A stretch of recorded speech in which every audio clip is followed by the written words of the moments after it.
Hare Krishna, everyone. Welcome back to the daily readings of Srila Prabhupada's books, Brhad Bhagavatamrta included, because he told us in the Chaitanya Charitamrita, Adi Lila, chapter 5, verse 203, purport, that if one wants to understand Krishna, devotional service, and Krishna's devotees, you must read this book. So on that order, we included this in the daily readings of Srila Prabhupada's books. And Sanatana Goswami, the author of the Brhad Bhagavatamrta, also compiled these 5 wonderful glorifications of the Srimad Bhagavatam, which is the basis of the Brhad Bhagavatamrta, as well as all the other Rasa Shastras of the direct disciples of Chaitanya Mahaprabhu, especially the 6 Goswamis of Vrindavan. So this Srimad Bhagavatamrta Stotram, its texts, you can find them in texts 412 through 416 in the Sri Krishna Lila Stava. It's another BBT publication by Sanatana Goswami and translated and commented upon by His Grace Gopiparanadhana Prabhu. So here is that glorification. Sarva Shastrabdi Piyusha Sarva Vedaika Satpala Sarva Siddhanta Ratnaja Sarva Lokaika Drikprada. O nectar from the ocean of all scriptures, singular fruit of all the Vedas, rich mine of the precious gems of all conclusive truths, you are the only giver of sight to all the worlds. Sarva Bhagavata Prana Srimad Bhagavata Prabho Kalidwandoditaditya Sri Krishna Parivartita. O life air of all the Supreme Lord's devotees, O Master Srimad Bhagavatam, you are the sun risen in the darkness of Kali. You are the exact image of Sri Krishna. Paramananda Pataya Prema Varshak Shadayate Sarvada Sarvasevyaya Sri Krishnaya Namostume. I bow down to you, who are supremely blissful to read. Your every syllable pours down a flood of prema. You can always be served by everyone. You are Sri Krishna himself. Madeka Bando Matsangin Madguro Mad Mahadana Mannistadaga Mad Bhagya Mad Ananda Namostute. My only friend, my constant companion, my spiritual master, my great wealth, my savior, my good fortune, my source of ecstasy, I bow down to you. Asadu Sadutadayin Atini Chochata Kada Hanamun Chagadachin Mam Premna Rit Kantayospura. O bestower of saintliness to the unsaintly, O exalter of the most fallen, please never leave me. Always appear in my heart and my voice with pure love. Om Namo Bhagavate Vasudevaya. Om Namo Bhagavate Vasudevaya. Om Namo Bhagavate Vasudevaya. So we've reached the 7th chapter, the last chapter of Brhad Bhagavatamrta. I was talking with Bhakta Eden just a few minutes ago before we started, and he was saying how deep and this section of the Brhad Bhagavatamrta is, and it's true. It is very deep, and it concentrates on describing the spiritual world. And you may say that this is the end of the teachings, but I mentioned to him that it's really a good idea to know where you're going. You ever tried to find someone in London without knowing the address? That's almost impossible. So this is why all of these books have been written by Srila Prabhupada. And I'll read, just to remind us, a purport I just read also to Bhakti Eden, a very famous purport. It goes like this. It's Madhya Lila, chapter 25, text 278, for those who want to take notes. Purport. All the devotees connected with the Krishna consciousness movement must read all the books that have been translated. The Chaitanya Charitamrita, Srimad Bhagavatam, Bhagavad Gita, and others. Otherwise, after some time, they will simply eat, sleep, and fall down from their position.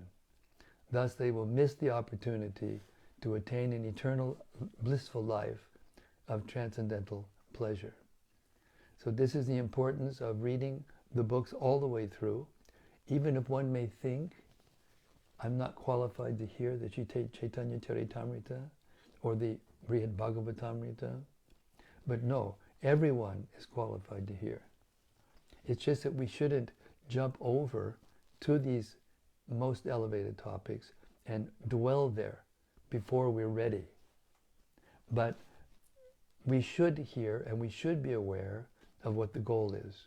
Otherwise, we will not know if we're headed in the right direction. It's just a simple truth. Well, simple but deep. Okay.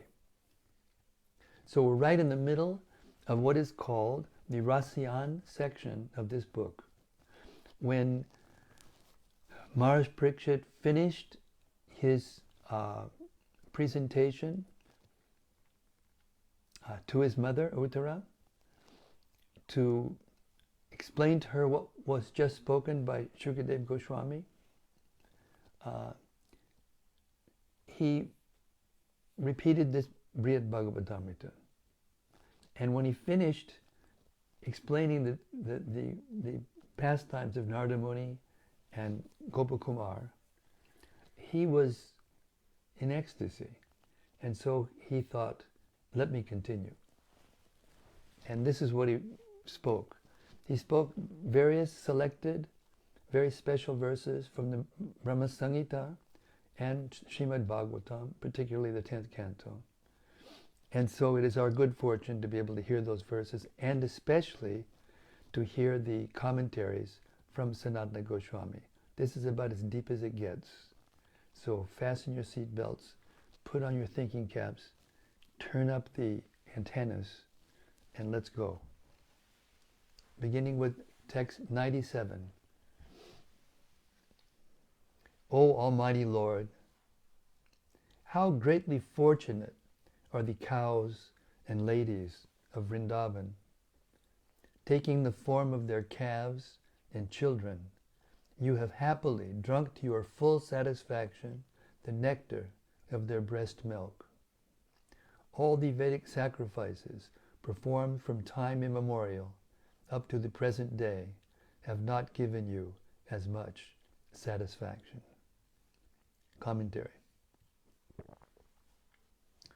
Texts 97 through 106 form the final part of Lord Brahma's prayers to Krishna in Vrindavan. Bhagavatam 10:14, 31 through 40. While in Vrindavan, Brahma witnessed the unlimited mercy of Krishna and bathed in the rasa of Krishna's omnipotence. And after Krishna removed the misgivings from Brahma's heart, Brahma was also able to taste that rasa fully. So Brahma now understands that the greatest way one can praise the personality of Godhead is simply to describe the unlimited glories of his devotees and devotional service. From the very beginning of his life, Brahma had prayed to the Supreme Lord for bhakti, the most fortunate of goals. But only now that he has received the special mercy of Krishna in Vrindavan has the true greatness of the Brajvasis been revealed to him. Now that he has some idea of just how much they cherish Krishna, he hopes to obtain the same kind of bhakti they have, and he acclaims them the Supreme Lord's most fortunate devotees. First, he mentions the greatness of the gopis and cows, who serve as Krishna's mothers by giving him their milk.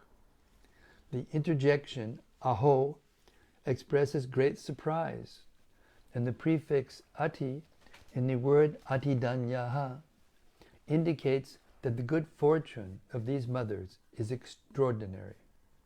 By suckling Krishna, the ladies and cows of Braja please him, and so their glories give pleasure to the entire universe.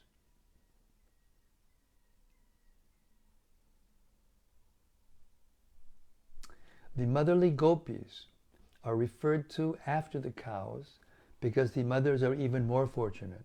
Why? Because even though Krishna is not fully satisfied by all the Ashwamedha yajnas and all the other sacrifices performed since the creation of the universe by great demigods and sages like Brahma himself, he is satisfied at every moment while drinking the milk of these mothers. Exalted devas and rishis are expert in gratifying anyone they choose to favor, but they cannot so fully satisfy Krishna. Krishna assumed the forms of the calves and the sons of all those mothers in Braja, just so he could drink their milk.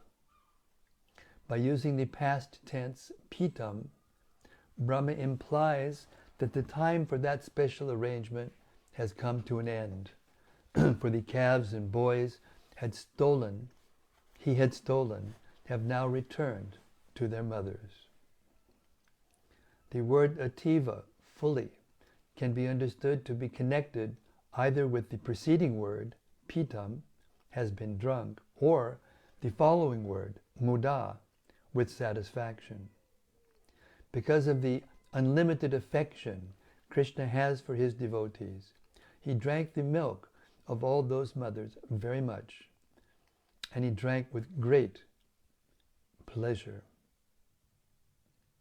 By addressing Krishna with the word Vibho, O infinite Lord, Brahma establishes that even during the time Krishna assumed the forms of calves and calf-herding boys, he remained unlimited. The word Vibho also describes Krishna as endowed with supreme mystic power, by which he remains the unlimited absolute truth, even when he appears in limited sizes to entertain his devotees. Krishna can easily do what is ordinarily impossible. Although it would have been most appropriate to describe first the glories of the best of Krishna's beloved devotees, Srimati Radharani and her companions, Brahma does not do so, because he has not yet realized how extraordinary is the rasa of the gopis' love for Krishna. Since knowledge of the gopis' supreme devotion has not yet awakened in Brahma's heart, he does not pray for elevation to their standard of bhakti. In Vrindavan, Brahma could see Krishna only in the form of Balagopal.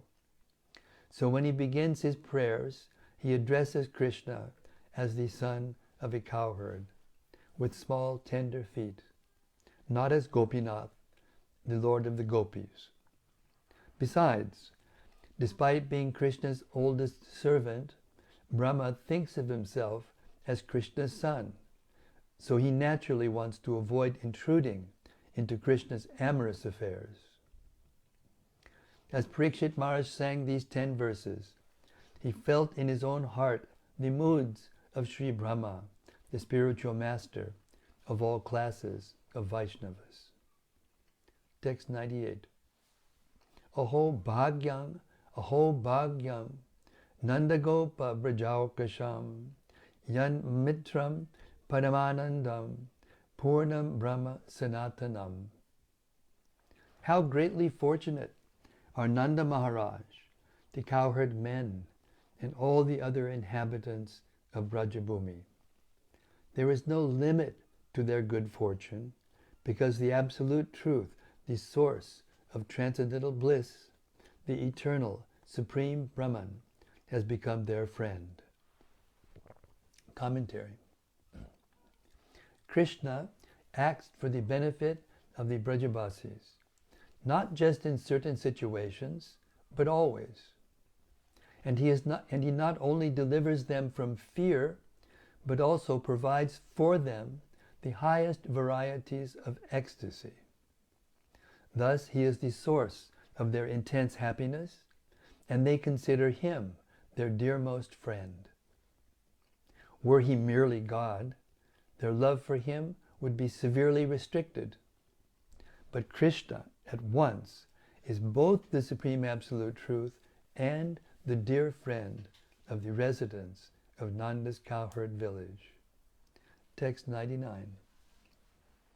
Esham tu bhagya mahima chutatabadastam ekadashaiva hivayam bataburi bhagaha etad drishika kashikar asakrit pibamaha sarvadayongri udaja madamritasavam te.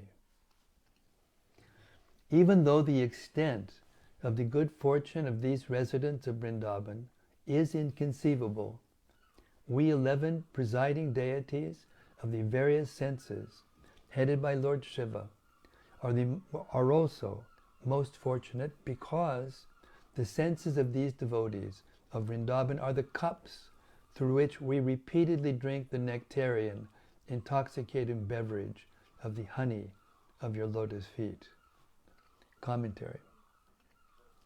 In the material world, Lord Shiva is the deity who presides over every individual's ego, and Chandra and 9 other demigods preside over everyone's mind and other senses. These 11 demigods are very fortunate, because they perceive through the ego intelligence, mind, eyes, ears, skin, tongue, nose, speech, hands, and feet of every Brajabasi, the nectar coming from Krishna's lotus feet. These demigods witness how the Brajabasis use their egos to identify themselves as servants of Krishna, their intelligence to make up their minds to act always for his satisfaction, their eyes to see him, their tongues to chant, and their ears to hear his glories. The Brajabasis experience Krishna's lotus feet to be Amrita, immortal nectar, and also Asava, extremely invigorating to their senses, Asava. Or we can understand these words another way. The Brajabasis perceive his lotus feet to be Asava, a beverage extremely intoxicating, even for those who are Amrita, liberated souls beyond birth and death. This implies that the nectar of Krishna's feet provides pleasure even greater than the joy of liberation. Because the demigods preside over the various senses, each demigod has the opportunity, through the one sense he oversees, to serve Krishna by one of the many methods of devotional service. If the demigods attain the success of their lives merely by offering themselves to Krishna in this partial way, how can anyone describe the good fortune of the Brajabasis, who use all the senses to serve Krishna in every way possible? The demigods take part in the sensory experience of every living being in the universe. But not even through the senses of other Vaishnavas can the demigods relish the same nectar they receive through the senses of the Brajabasis. Certainly, therefore, the Brajabasis are even greater than all other devotees of the Supreme Lord. Why does Brahma mention only 11 presiding deities of the senses? Excluding the Supreme Lord Vasudeva, who rules over the consciousness, chitta, of the conditioned jivas, there are actually 13 such deities. One explanation is that because the functions of the anus and genitals cannot be directly engaged in worship of the personality of Godhead, the presiding demigods of these two senses do not enjoy their share of the nectar of Krishna's lotus feet. The gopis may engage their genitals in service to the Lord, but Brahma wants to avoid being impudent by discussing that subject. Or, alternatively, the demigod Vishnu, who presides over the feet, is an empowered incarnation of Lord Vasudeva. So by not counting him and Mitra, the deity of the anus, we have 11 deities. Of course, because the residents of Braja have purely spiritual bodies, their senses are not subject to the control of material demigods. Yet, as we have earlier heard from Lord Shiva, the Brajabasis imitate the behavior of ordinary materially embodied humans.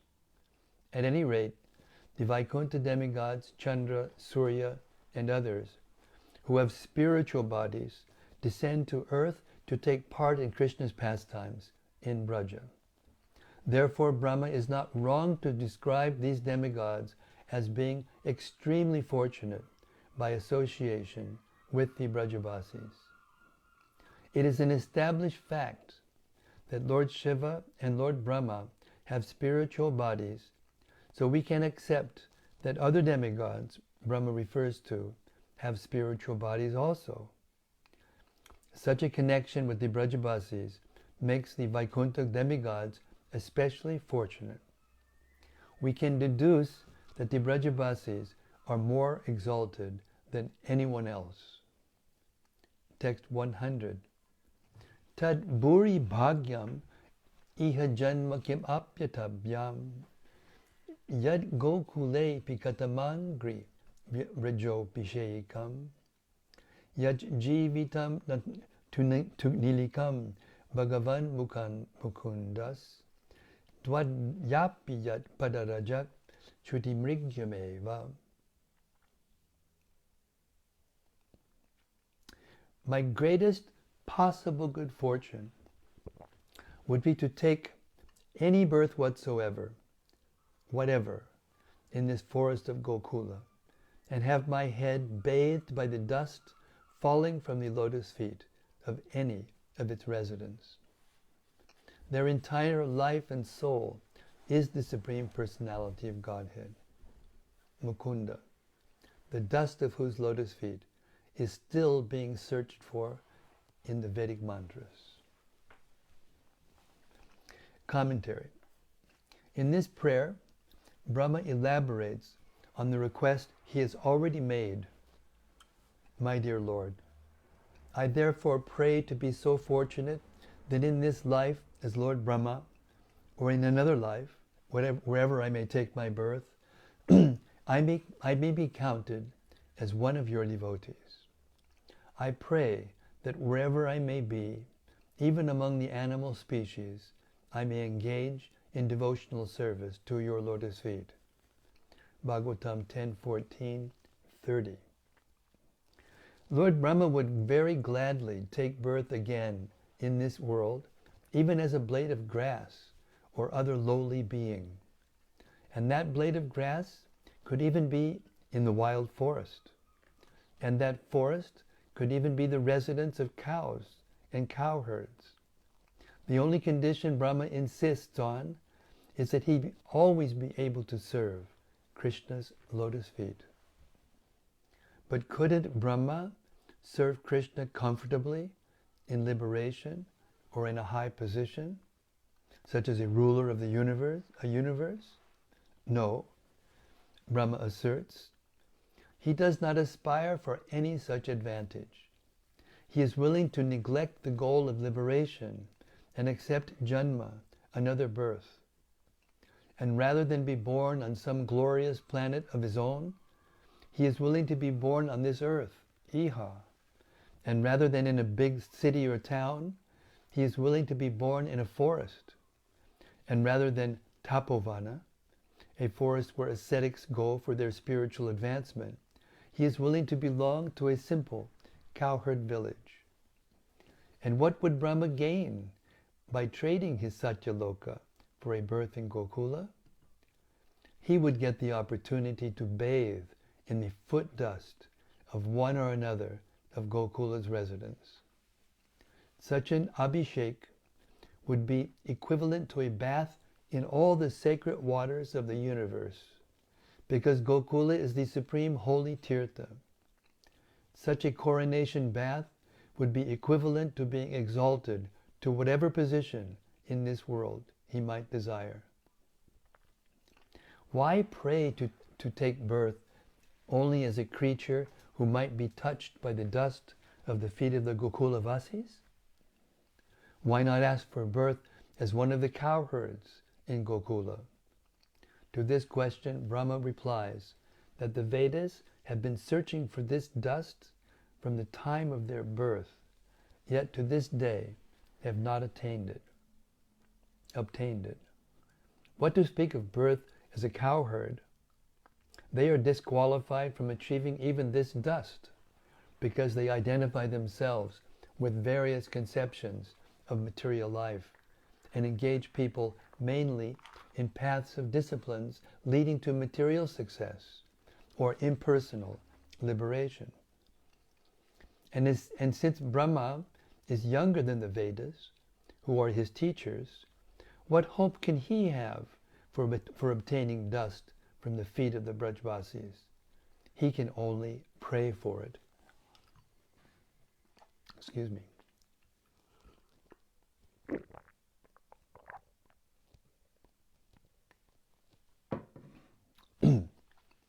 Here, Brahma notes that Krishna, being eager to display fully his supreme power, beauty, charm, and compassion in his appearance on earth, is now more than ever Bhagavan, the eternal personality of Godhead. Thus he is called Mukunda, the giver of the topmost happiness of prema. He is the life and soul of the residents of Braja, for in their lives no time passes, nor does any activity occur, either external or internal, in which he is not present, always submitting himself to their desires. Because Brahma, being much younger than the Vedas, considers himself their disciple, he is shy to even imagine becoming a direct associate of Krishna in Gokula. He thinks it inappropriate to pray for something that for him is impossible. In his opinion, if he were to submit such a prayer, just like a sickly, poverty-stricken person praying to become a king, people throughout the universe might laugh at him, a prospect that fills him with embarrassment. Text 101. Esham go shunivashinam utabhavan kim deva rate tinash cheto vishwapalat palam tvadapadam kutrapyayam muyati sadveshad iva putanapi sakula tvam eva deva pita yaddamartha surit prayatmatanaya pranashayas tvat krite. My mind becomes bewildered, just trying to think of what reward other than you could be found anywhere. You are the embodiment of all benedictions, which you bestow upon these residents of the cowherd community of Vrindavan.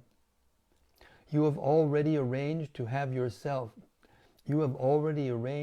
give yourself to Putana and her family members in exchange for her disguising herself as a devotee.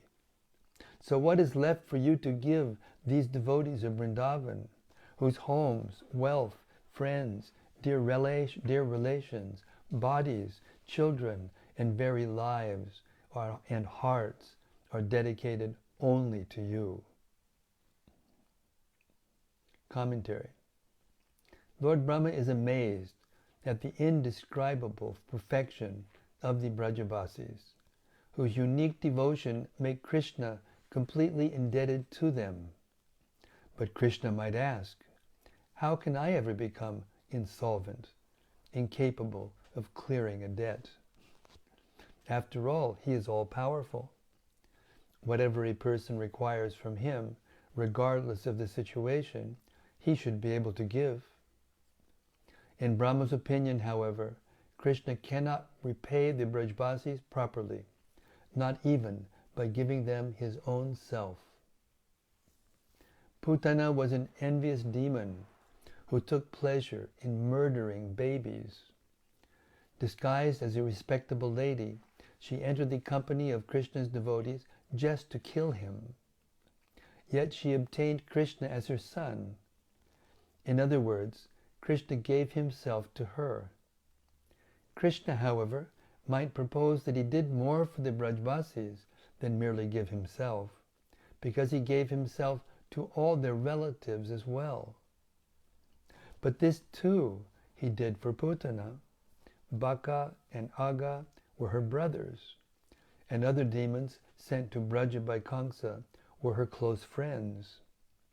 And true as it may be, that the main cause of their salvation was their contact with Krishna, they achieved even that contact by virtue of being related to Putana. How favored then must Putana have been? Thus Brahma considers inadequate Krishna's payment of giving the Brajavasis only himself, because they have surrendered to his service their homes and everything else and everything they have.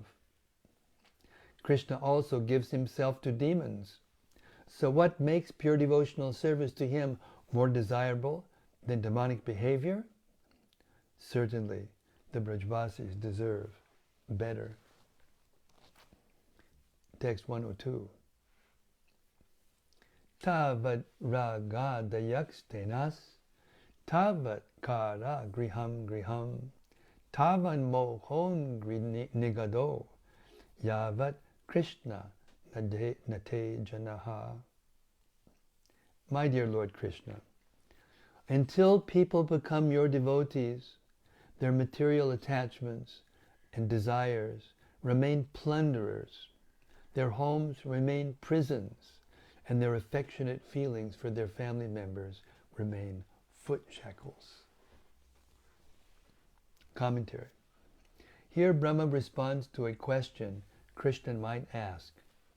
Why should the Brajavasis expect any more from him than do the sannyasis, who have renounced everything? Renunciants, who have freed themselves from all material contamination, obtain nothing more than Krishna. So why shouldn't the Brajavasis also be happy by having just him? Brahma answers by reminding Krishna that material desires, like thieves, rob their victims of discernment, determination, and other assets. And the home in which one lives with spouse and children is a prison that the infatuations of love keep one forever from escaping. Successful sannyasis deserve credit for somehow avoiding these thieves and securing release from the prison of home life. The Brajavasis, however, are much more praiseworthy because their homes, attachments, and desires, and the love they share among themselves actually free them from bondage. Brahma argues, therefore, that the Brajavasis deserve a greater reward for their worship of the Supreme than the impersonal sannyasis. As we have already heard from the authoritative statements of Srimad Bhagavatam, in other words, all the grahastha devotees or family members in Braja taste increasingly intense love that they share for Krishna alone. And that creates an intensity of pleasure and satisfaction that Krishna feels like he cannot repay his debt to them. And another reason is because he's distributing his love to all of them, but each one of them are distributing their love just to him. Therefore, he feels overwhelmed and feels like he can't repay the Brajbasis. As we have already heard, back to the purport, as we have already heard from the authoritative statements of Srimad Bhagavatam and other scriptures, the spiritual achievements of non-devotee renunciants are similar to those of demons, like Kamsa. Such demons intensely concentrated on Krishna while striving to destroy him. Being directly killed by Krishna elevated them to the status of liberation, oneness with Brahman, which in effect is attainment of the Supreme Lord, because Brahman is one of these personality of Godhead's own opulences. But there is still a great difference between this impersonal liberation and the perfection Vaishnavas achieve when they gain entrance into the spiritual kingdom, Vaikuntha, and reach the lotus feet of the Lord. Brahma's apparently simple prayer can be understood in several different ways. One is that Brahma is answering a potential doubt about why the Brajbasis, full as they are with attachments and desires, are more praiseworthy than more exemplary Vaishnavas who are renounced, both in their external behavior and in the core of their hearts. Here, Brahma argues that although material attachments corrupt anyone who has not developed a personal relationship with Krishna, Krishna's devotees have learned the value of devotional service to him, and so they dovetail those same attachments in a spiritually constructive way. Without devotion for Krishna, strict sannyasis practice renunciation in vain, because ultimately none of their disciplines will bear the desired fruit. Most likely, the results of their labor will be pride and self-delusion. In contrast, the unlimited desires held by every devotee of Krishna can never be satiated, for those desires are all in relationship with Krishna. In particular, the Brajavasis never feel they have had enough of Krishna. Brahma's statement can also be understood as a response to Krishna's suggestion that by sharing with the Brajavasis the enjoyment of unique loving exchanges, Krishna can repay them for their devotion. As Brahma points out, as long as one does not become Krishna's devotee, one remains in bondage. Thus, Krishna has a more important reason for coming to this world than just to enjoy with his friends. He displays varieties of captivating attachments and desires because he wants to entice all living beings to enter his devotional service. Therefore, since he performs his pastimes not for the satisfaction of his devotees, but for purposes of his own, why should the Brajavasis consider his debt to them repaid just because he plays with them? Still another explanation of Brahma's statement, when one reads its grammar differently, is that Krishna will be anxious until everyone in the universe becomes his devotee. Until then, Krishna's attachments and desires will be like thieves that rob him of his mental equilibrium and self-satisfaction, and his abodes in Vaikuntha and elsewhere will be like prisons, because the company of those who constantly live with him will restrict his freedom. The special affection he has for Mahalakshmi and others in Vaikuntha will be like foot shackles that restrict his movement and prevent him from always enjoying the company of his dearest devotees. He will not feel the ecstasies of intimate reciprocation, therefore, but only the pains of separation.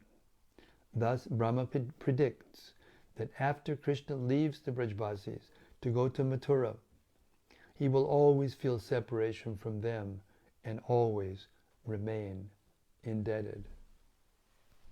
This reminds me of a pastime in Sri Chaitanya Charitamrita in which Lord Chaitanya came to Haridas Thakur.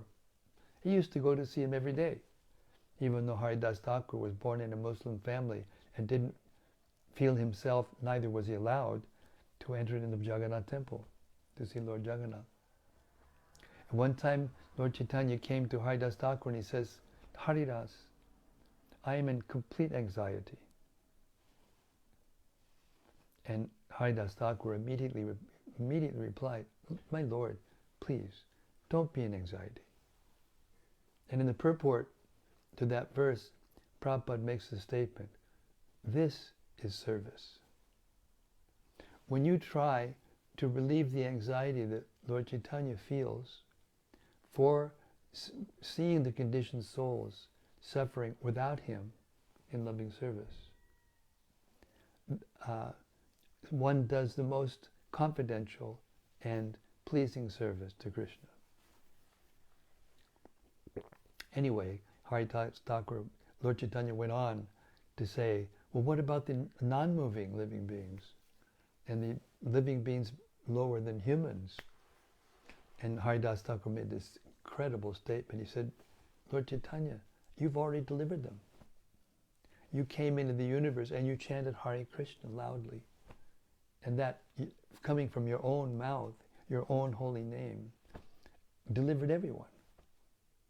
And Lord Chaitanya said, how is that possible? Because if all the living beings left the universe, there wouldn't be anything left. And he said, Lord Chaitanya, don't remember when Vasudeva Datta asked you to please deliver all the living beings in the universe? And if you think that those karmic reactions that they owe had to be paid, let me stay by myself in the universe and take the sinful reactions of every living being so that you can let them come back to you.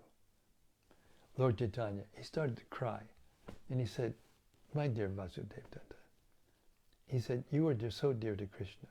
This desire is so unusual and so incredible that just by you asking it, Krishna surely has already done it. So Haridas Thakur said, why are you talking like this? You've already delivered everyone. And then Lord Chaitanya became so pleased. And he never talked about it again. Because he didn't want to hear about what he was doing to deliver everyone. Didn't want to be put in the position of the Supreme Lord. So that brings us to,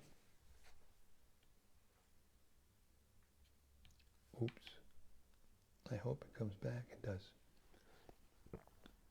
That brings us to a little after 8 o'clock. So we're going to stop here. We have a whole bunch of nectar to relish in the last part of this book. And I hope that all the devotees, even if the topic is very deep and very difficult to penetrate, if you just go back and hear this again and again, read this again and again, you'll see gradually just how incredible love of the Brajbasis is for Krishna. And then you can aspire. Okay, Hare Krishna, we'll end there. And if there's any points that, I don't know, there's so many points. I don't know how any of them could stand out. But if one stands out, please give us your reflections or your comment or discussion, whatever. Hare Krishna. Cheers. Rati Manjari said Jai Guru Maharaj. Who? Rati Manjari. Rati Manjari, Haribo Rati. Gopa Kanya Devi Dasi. Hare Krishna, dear Maharaj and all friends, all glories to Srila Prabhupada. From Yadu Tamad. Hare Krishna, dear Gurudev, please accept my sincerest obeisances and all glories to Prabhupada.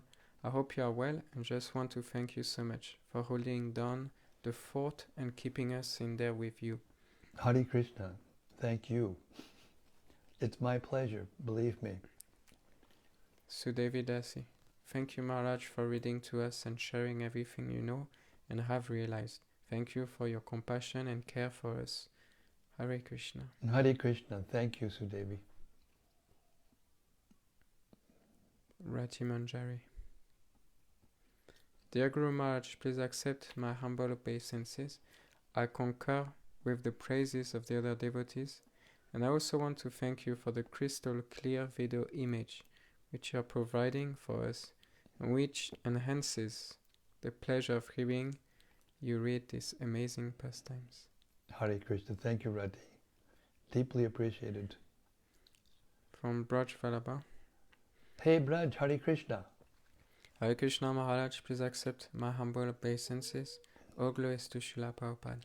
Jai Prabhupada. It is very interesting, the statement, if he was only God.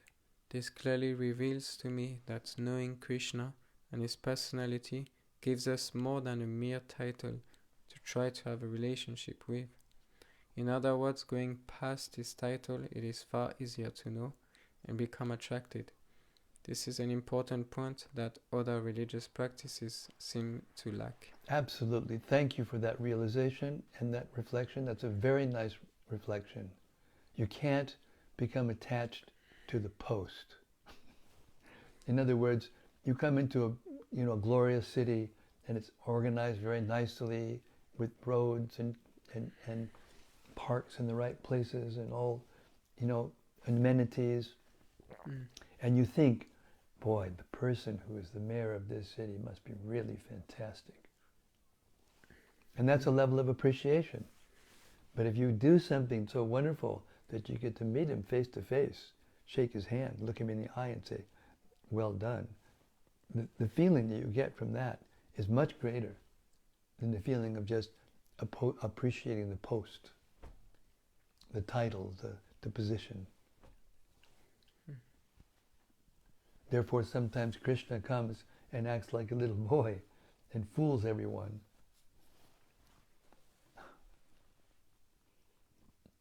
And also, he does it sometimes in order to fool the atheists and give them, reasons for thinking that he isn't God. He fulfills everyone's desires. It's inconceivable. He fulfills everyone's desires. Even the demons.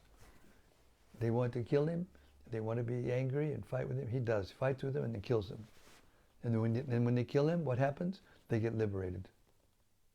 Nothing that he does is not for everyone's benefit. Hare Krishna. Rati Manjari said, oh, so heavy, the prison of home life. Yes. Well, we have to go through it in order to realize it. That's the mercy of the Lord. That's also the mercy of the Lord. When we get into situations that are so unbearable, I guess you could say, that we finally just say enough is enough. And without that, generally we can't say enough is enough. Whether you're elevated or whether you're, lowly, it doesn't make any difference. It's the same stuff. Dear Guru Maharaj, just as the conditioned soul generally will do all he or she can to attract the attention of others and get the admiration, but in a perverted way, tonight I found it sweet to discover that Sri Krishna is performing his all attractive pastimes, not only to please his devotees, but to attract every single living being to surrender to his lotus feet. Well said and well heard. This is the process of realization. When you hear nicely and attentively, you can speak it nicely. And when you do that, you realize it nicely. Prabhupada said, hearing and explaining is more important than reading. Therefore, we have taken up this project of making this Chaitanya Charitamrita, Srimad Bhagavatam, and this Brhad Bhagavatamrta into audiobooks. But to be fair, we also have them already recorded and archived on the YouTube. even before we do the audiobooks, with a little bit of reflection from other devotees. Actually, I like it better than the audiobooks. Oops, I don't want to, not promote or unpromote or whatever the audiobooks. They're going to be really nice because when you're driving down in your car to get to work or walking or working, whatever, you can hear very nicely read these books. Hare Krishna. From Ananda Monchi Devidasi. Jai Gurudev, please accept my humble obeisances. O glories to Srila Prabhupada. I'm listening this nectar with Bhaktin Yukari and Bhaktin Hirumi. Haribol, Hare Krishna, my dear devotees. So happy to hear that you're hearing. From Vilas Manjaridasi. Hare Krishna Maharaj, please accept my humble obeisances. How do we understand that unlimited numbers of living entities and entire universes can go back to Godhead, and each soul can have a personal relationship and interaction with Krishna? We can understand that by fully accepting that Krishna is actually unlimited. He can do anything. He's in the hearts of every living being, as Krishna says in the Gita. Vidaham samatitani vartanamanani charjana bhavishani chabutini mam tuvedana kaschana. He knows everything, past, present, and future, of every living being. But him, no one knows. So when we actually accept that, believe it in the beginning, have faith in it, and then embrace the idea and actually accept it, then we can understand how it is that Krishna could do something so wonderful. And furthermore, Haridas Thakur said in that answer to the question of Lord Chaitanya, don't worry, Lord, he said, because the living beings will all come into the living, there are lots of living beings waiting to come into the material world from the Brahma Jyoti. It will fill up immediately. Just like, if a government spends all this money for a prison house, and then all of them, because of a very expert, prison warden, whatever they call the guy who's in charge of a prison, warden, anyway, and they become so good that they let him out of prison.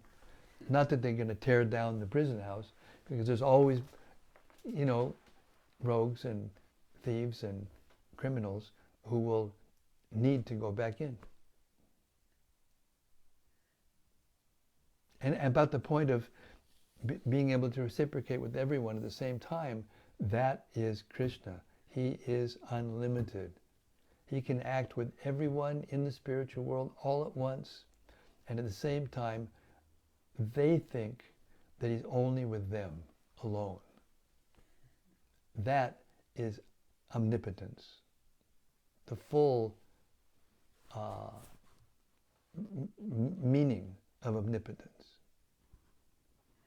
Hare Krishna. From Braj Falaba. I'm in the 6th canto, chapter 18 or 19, Prabhupada writes in a purport that suffering is also a form of purification. Yes, it is a form of purification, and it's also a form of enlightenment. Mm-hmm. Because until one actually understands that he is living in a fire, the material world is like a blazing fire, then he won't want to get out. He won't think of anything else. He's so overwhelmed with the suffering and trying to avoid it, or trying to just, make it bearable, that he can't think of going out, can't think of what the spiritual world is and how he is actually not material, and how he can't be burned by fire or withered by the wind or moistened by water or cut by weapons.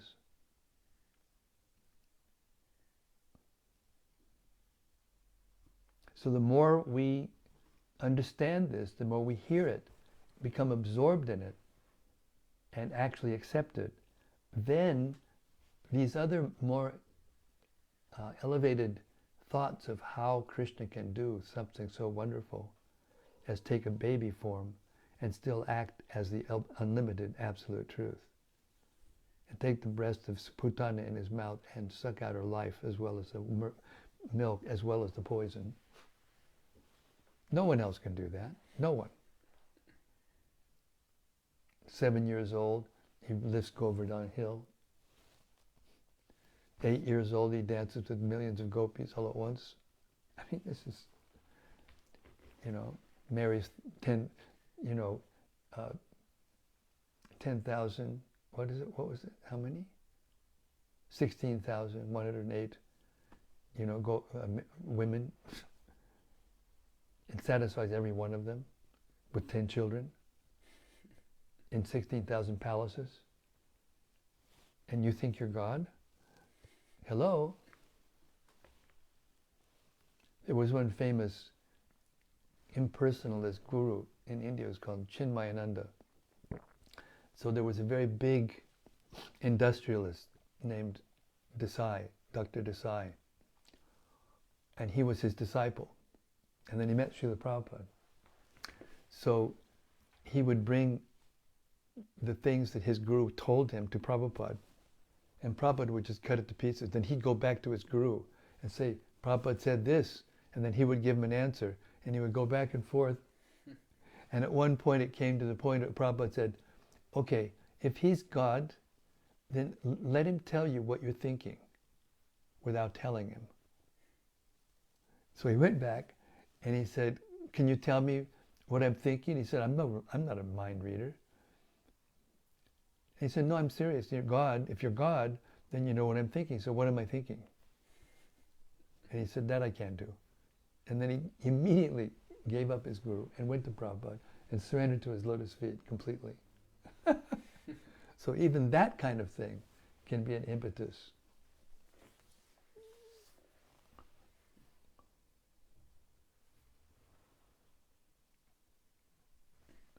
From Bhaktin Hiromi. Bhakti Hiromi in Japan, Osaka.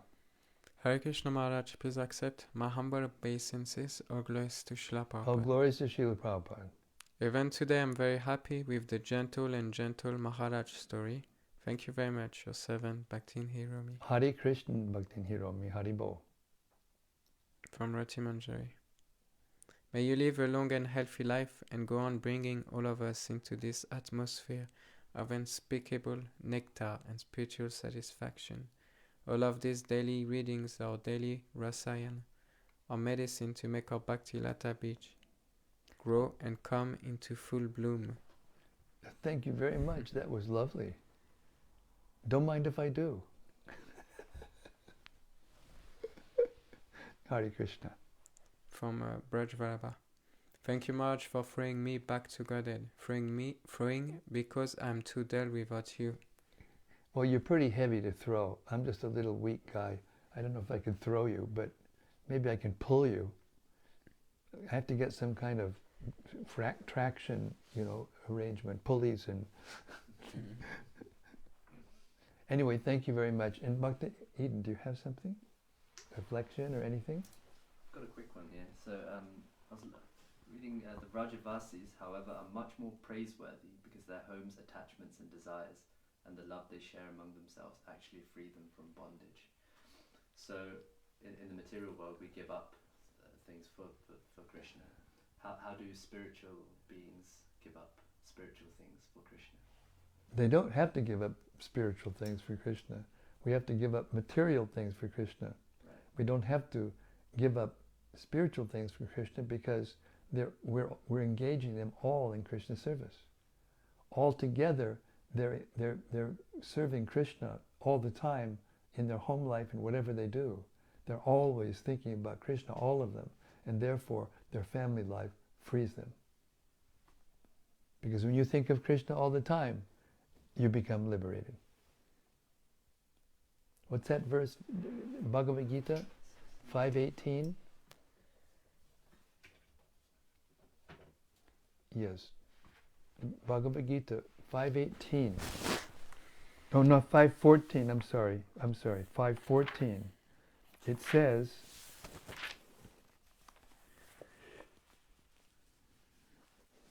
oh, I'm making a mistake. It's 8:14. Sorry. 8:14. Yes. For one who always remembers me. Let me say the Sanskrit. Ananya chetak satatam yomam smarati nityashaha tasyaham subalak parta nityayuktasya yoginaha. For one who always remembers me without deviation, I am easy to obtain, O son of Prita, because of his constant engagement in devotional service. So, always remembering Krishna without deviation is constant engagement in devotional service.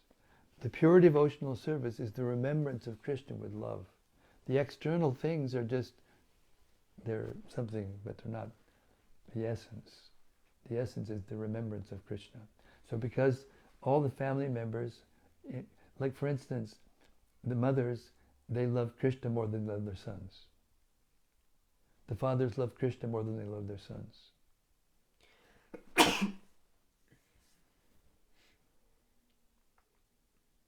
The cows love Krishna more than they love their calves. The flower-bearing plant loves Krishna more than the flowers.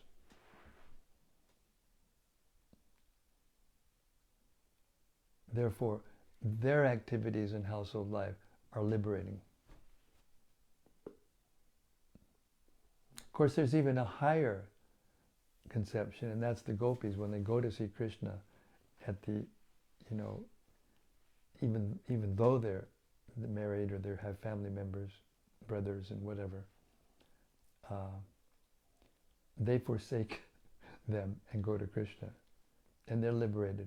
And their family members liberated because they're always thinking of Krishna. You can't go to Krishna.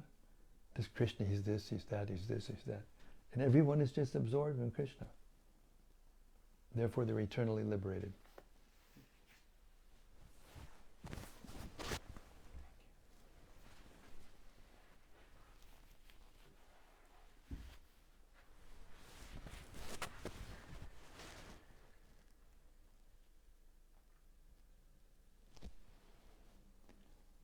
Okay, Hare Krishna, we'll stop here. Thank you so much. This was a very special reading and a very special reflections.